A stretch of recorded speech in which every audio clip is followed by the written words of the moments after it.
नमस्कार दोस्तों, स्वागत है आपका क्रियांश क्लासेस सीतामढ़ी के यूट्यूब चैनल पर। आप सभी के बीच फिर से मैं उपस्थित हो गया हूं आप लोगों के बीच क्लास लेकर के। आज मैं क्लास लेकर के आया हूं सब्जेक्टिव का। आप सभी को सब्जेक्टिव जो पूछा जाता है 2 नंबर में, 5 नंबर में, वह सब्जेक्टिव आज से मैं स्टार्ट करने जा रहा हूं, जो कि बहुत ही महत्वपूर्ण होने वाला है मैट्रिक परीक्षा 2027 के लिए। तो प्यारे बच्चों, आप लोग अवश्य इस वीडियो को देखें और अपनी तैयारी को बेहतर बनाएं। तो चलिए स्टार्ट करते हैं। पहला क्वेश्चन है कि किरण पुंज किसे कहते हैं। पहला क्वेश्चन है बच्चा कि किरण पुंज किसे कहते हैं। किरण पुंज किसे कहते हैं। तो किरण पुंज किसे कहते हैं, यह कब पूछा हुआ है? तो यह पूछा हुआ है 2025 में। 2025 के परीक्षा में यह पूछा हुआ है। तो यह किरण पुंज किसे कहते हैं, तो यह पूछने की उतना संभावना नहीं है, लेकिन फिर भी जो है इसको क्या कर लेना है, एक बार देख लेना है। किरण पुंज किसे कहते हैं? तो प्रकाश की किरणों के समूह को, प्रकाश की किरणों के समूह को किरण पुंज कहते हैं। प्रकाश की किरणों के समूह को क्या कहते हैं? तो किरण पुंज कहते हैं। मुख्यतः किरण पुंज 3 प्रकार के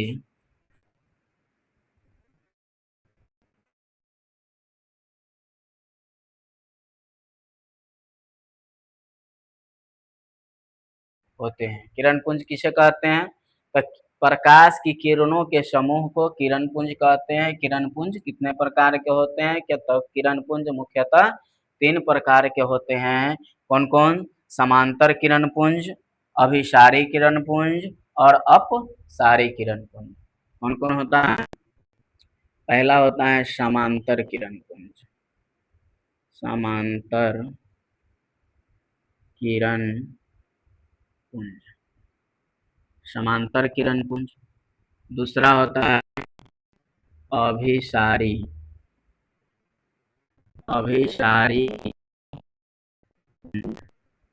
आप लोग पढ़े होइएगा। समांतर किरण पुंज, अभिसारी किरण पुंज और एक होता है अपसारी किरण पुंज।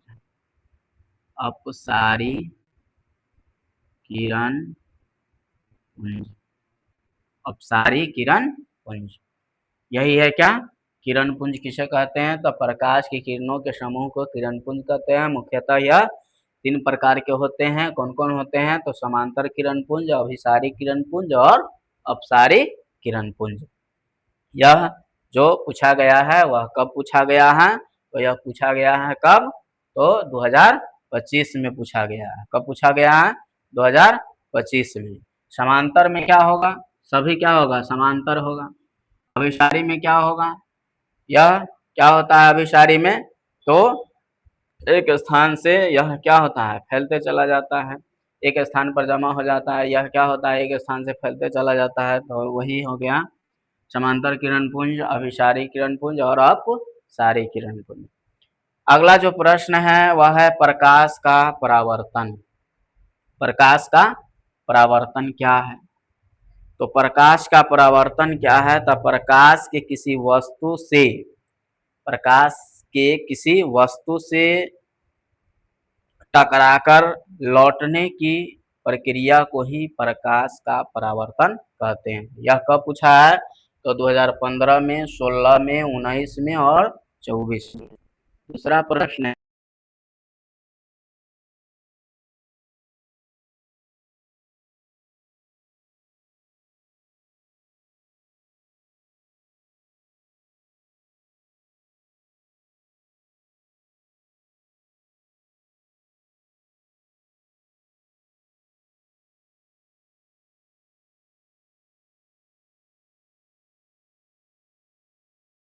प्रकाश का परावर्तन। तो प्रकाश का परावर्तन किसे कहेंगे? तो प्रकाश के किसी वस्तु से टकराकर, प्रकाश के किसी वस्तु से टकराकर लौटने की प्रक्रिया को ही क्या कहते हैं? प्रकाश का परावर्तन कहते हैं। क्या कहते हैं? प्रकाश का परावर्तन कहते हैं। प्रकाश के किसी वस्तु से, प्रकाश के किसी वस्तु से टकराकर, प्रकाश के किसी वस्तु से टकराकर लौट,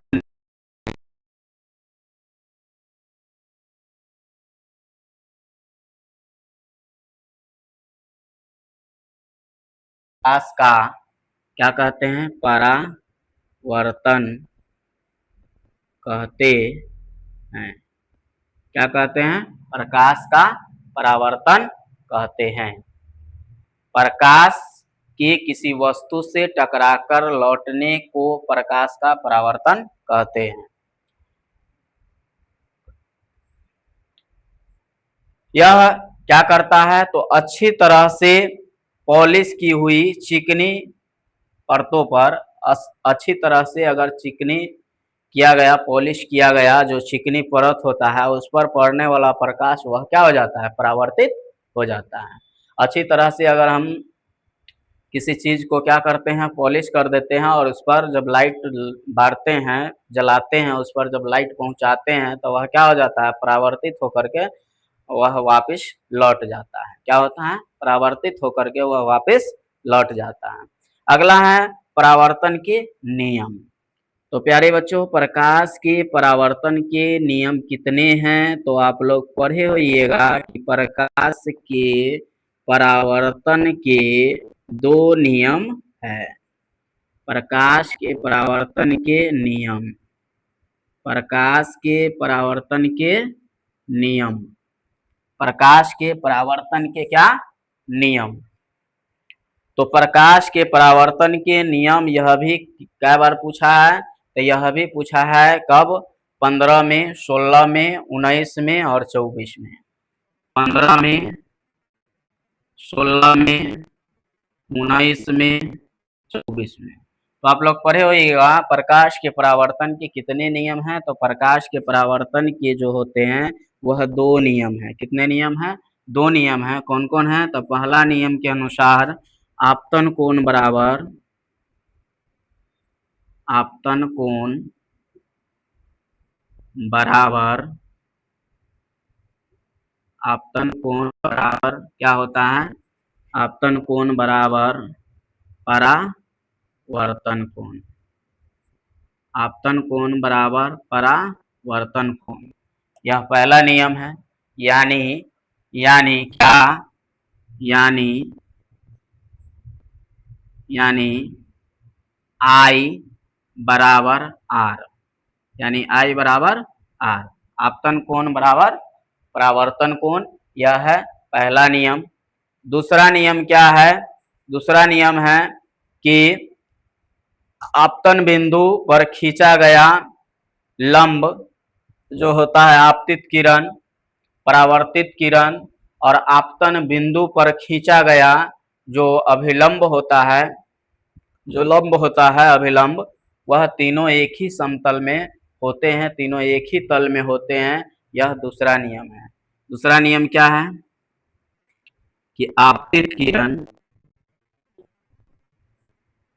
आपतित किरण परावर्तित किरण और आपतन बिंदु पर खींचा गया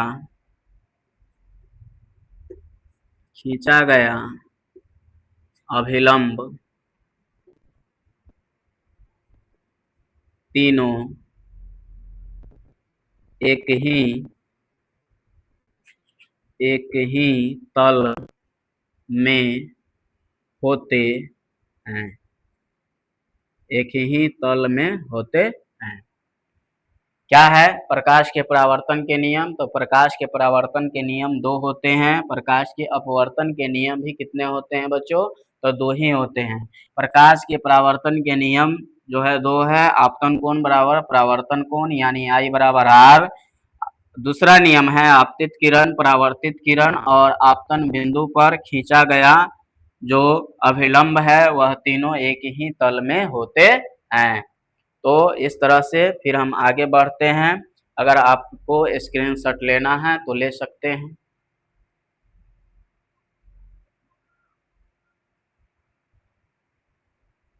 चलिए तो आगे बढ़ते हैं।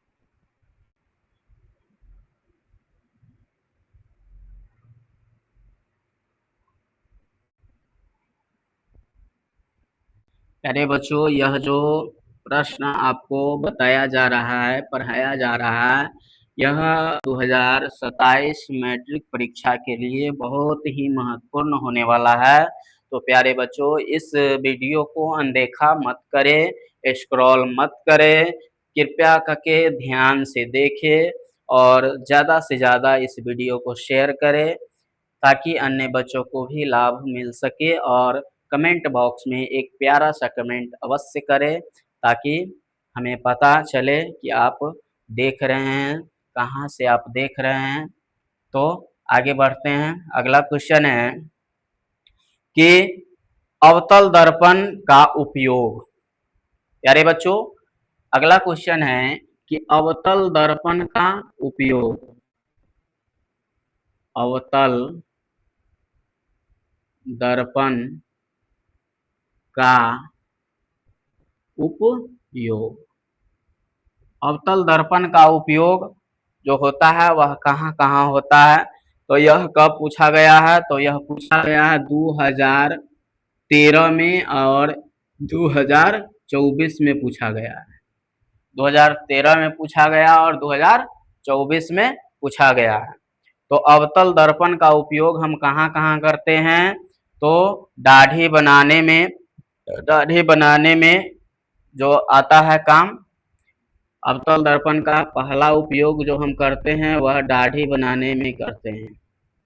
दाढ़ी बनाने में काम आता है। दाढ़ी बनाने में काम आता है।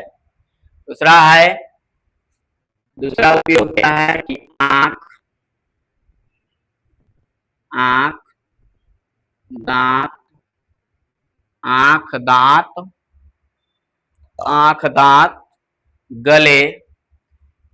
दांत गले इत्यादि के डॉक्टर आँख दांत गले इत्यादि के डॉक्टर प्रकाश की किरणों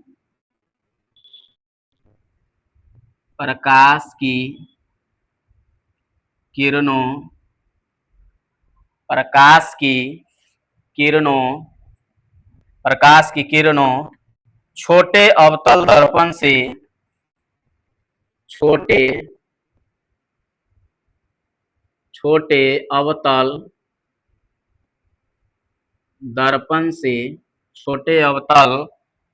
से परावर्तित करके इन अंगों को परावर्तित करके इन अंगों को परावर्तित करके इन अंगों में डालते हैं। क्या? परावर्तित करके इन अंगों में क्या करते हैं? डालते हैं, डालते हैं। इस तरह से हम अवतल दर्पण का क्या करते हैं? तो उपयोग करते हैं। किस तरह से? डॉक्टर जो अवतल दर्पण का उपयोग करता है, डॉक्टर करता है तो आंख के डॉक्टर, दांत के डॉक्टर, गले के डॉक्टर जो है वह प्रकाश की किरणों को अब छोटे अवतल दर्पण द्वारा परावर्तित करके इन अंगों में डालते हैं, जिससे पता चल पाता है कि क्या दिक्कत है, आंख में क्या दिक्कत है, गला में क्या दिक्कत है, दांत में। तो अवतल दर्पण का उपयोग हम इस तरह से करते हैं। अगला जो है अवतल दर्पण का उपयोग हम कहाँ करते हैं? तो करते हैं टेबल लैंप में। क्या कहाँ करते हैं? टेबल लैंप में। टेबल लैंप, टेबल लैंप में भी इसका उपयोग हम करते हैं अवतल दर्पण का। उसके बाद हम मोटर कारों में, रेल इंजन में, ठीक है, कहाँ करते हैं? मोटर कार में। Motor car, rail engine, motor car, rail engine तथा सर्च लाइट, सर्च इत्यादि में हम क्या करते हैं? तो क्या करते हैं? अवतल दर्पण का उपयोग हम करते हैं। अगला जो क्वेश्चन है वह है उत्तल दर्पण का उपयोग। क्या है? उत्तल दर्पण का उपयोग। तो उत्तल दर्पण का उपयोग हम कहाँ कहाँ करते हैं? तो आइए हम देखते हैं कि उत्तल दर्पण का उपयोग कहाँ कहाँ करते हैं। अगला क्वेश्चन है कि उत्तल दर्पण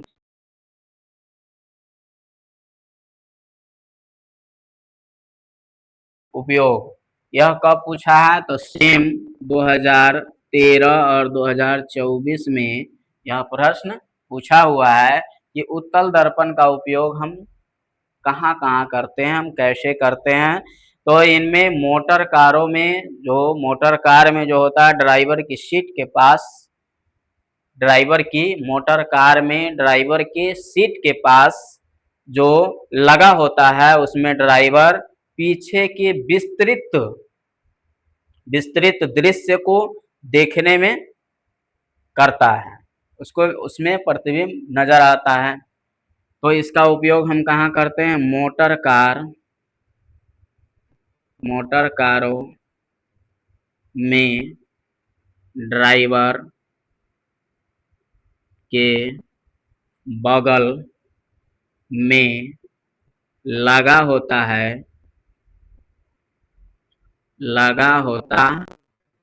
है, जिससे वह पीछे जिससे वह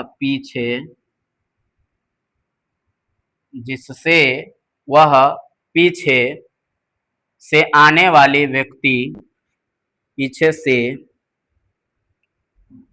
आने वाले व्यक्तियों व गाड़ियों के प्रतिबिंब पीछे से आने वाले व्यक्तियों व गाड़ियों के प्रतिबिंब देख सकता है। क्या कर सकता है? देख सकता है, देख सकता है। उत्तल दर्पण का हम उपयोग कहाँ करते हैं? तो उत्तल दर्पण का उपयोग हम साइड मिरर के रूप में करते हैं, जो बगल में शीशा लगा रहता है। आप लोग देखते रहिएगा कि मोटर कार में, टेम्पू में, बस में, ट्रक में जो है बगल में एक शीशा लगा होता है, तो उसी में जो है अवतल दर्पण का उपयोग होता है। उसी में क्या रहता है? अवतल दर्पण का उपयोग होता है। वह ड्राइवर जो है पीछे से जो आने वाले गाड़ी होती है या व्यक्ति जो आते हैं, गुजरते हैं, उसको वह देख सकते हैं, उसके प्रतिबिंब को आसानी से देख सकते हैं। तो यह कहाँ लगा होता है? तो ड्राइवर के ठीक बगल में लगा होता है। दायां साइड भी लगा होता है और बायां साइड भी लगा होता है। अगला है कि उत्तल दर्पण का प्रयोग बड़ी दुकानों, उत्तल दर्पण का जो उपयोग होता है, उत्तल दर्पण का उपयोग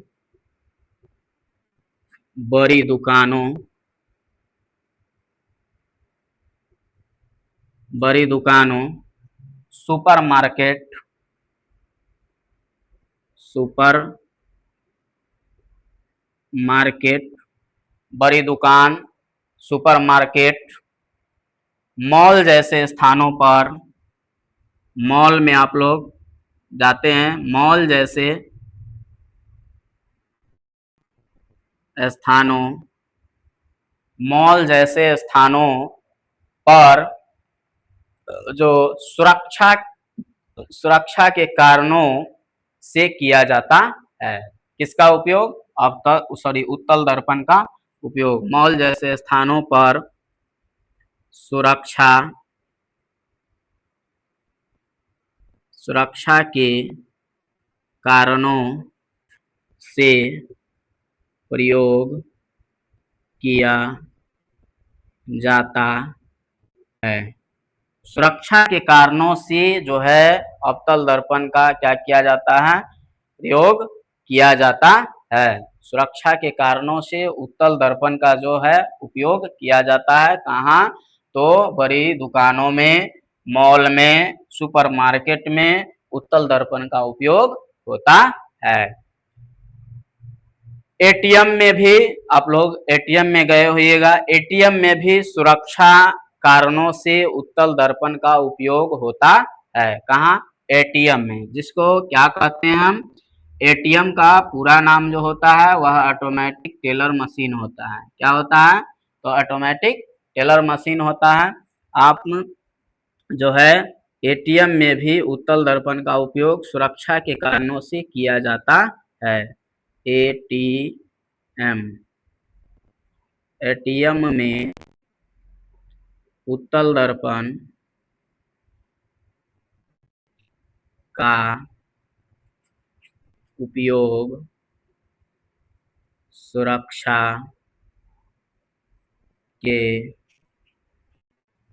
कारणों से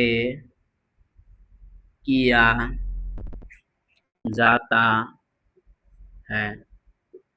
सुरक्षा के कारणों से एटीएम में भी उत्तल दर्पण का क्या किया जाता है? तो उपयोग किया जाता है। एटीएम का फुल फॉर्म क्या होता है? तो एटीएम, एटीएम का मतलब जो होता है वह होता है क्या?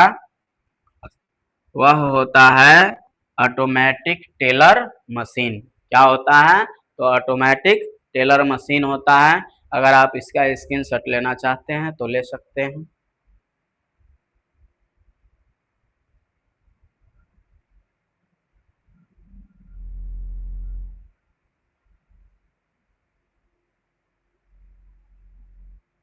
चलिए तो आगे बढ़ते हैं। आगे है वास्तविक प्रतिबिंब एवं काल्पनिक प्रतिबिंब में अंतर स्पष्ट कीजिए। तो प्यारे बच्चों, आप सभी को पता है कि अंतर जो है आपका खत्म हो चुका है। अंतर आप जा करके देख सकते हैं। जितने भी अंतर पूछे जाते हैं वह अंतर आप लोगों को पढ़ाई हो चुका है। आप एक बार क्या करें, चैनल को सर्च करें क्रियांश क्लासेस सीतामढ़ी और उस पर जाए। उस पर जो है अंतर आप सभी को जो है मिल जाएगा। उसको आप लोग देख लीजिएगा, वास्तविक और काल्पनिक प्रतिबिंब में अंतर।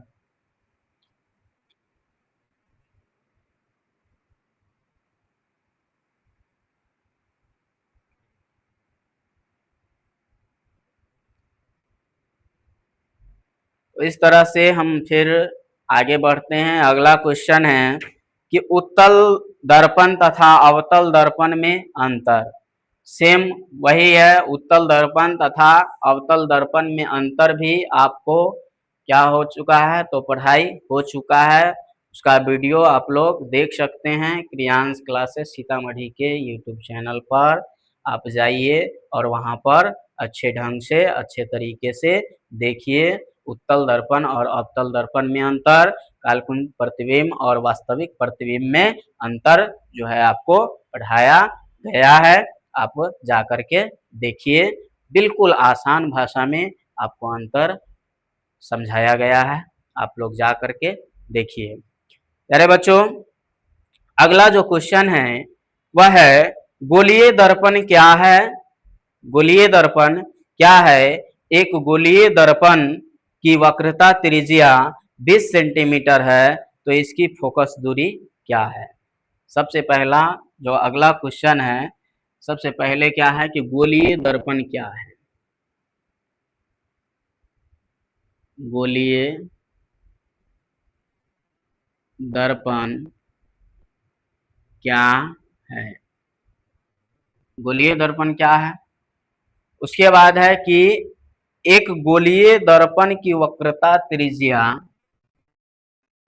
एक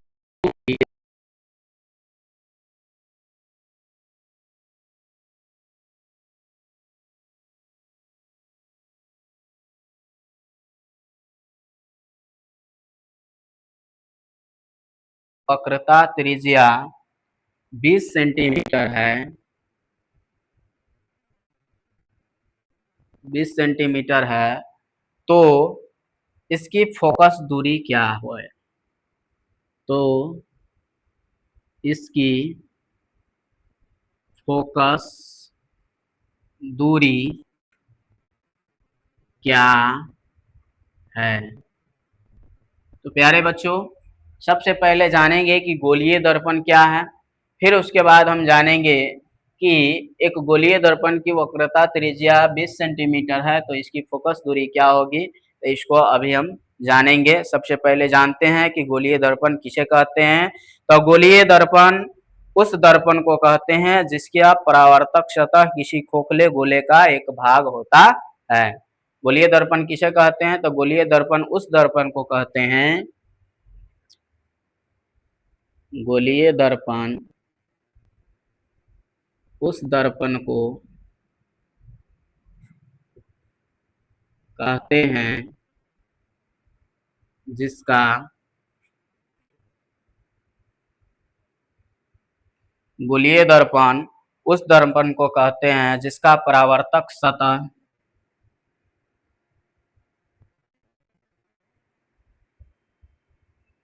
जिसका परावर्तक सतह जिसका परावर्तक सतह किसी खोखले गोले का एक भाग होता है। किसी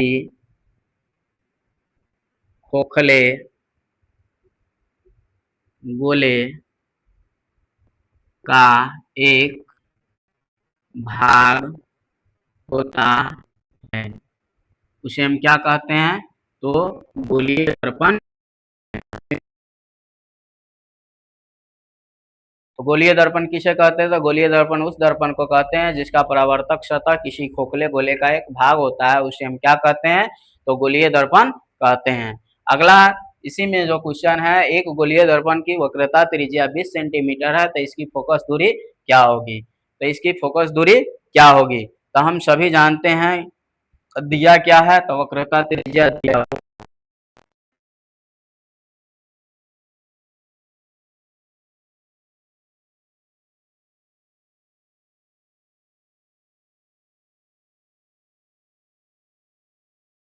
दिया हुआ है। तो फोकस दूरी बराबर क्या होता है? तो फोकस दूरी बराबर होता है क्या? r/2। मतलब फोकस दूरी निकालना है तो प्यारे बच्चों, फोकस दूरी बराबर जो होता है वह r/2 होता है। तो r कितना है? तो 20 सेंटीमीटर है। कितना है? 20 सेंटीमीटर। तो यहाँ लिखेंगे 20 सेंटीमीटर बट्टा 2, 20 सेंटीमीटर 2, तो 20 सेंटीमीटर बटा 2 करेंगे, 10 दूना 20 होता है, यानी कि तो आगे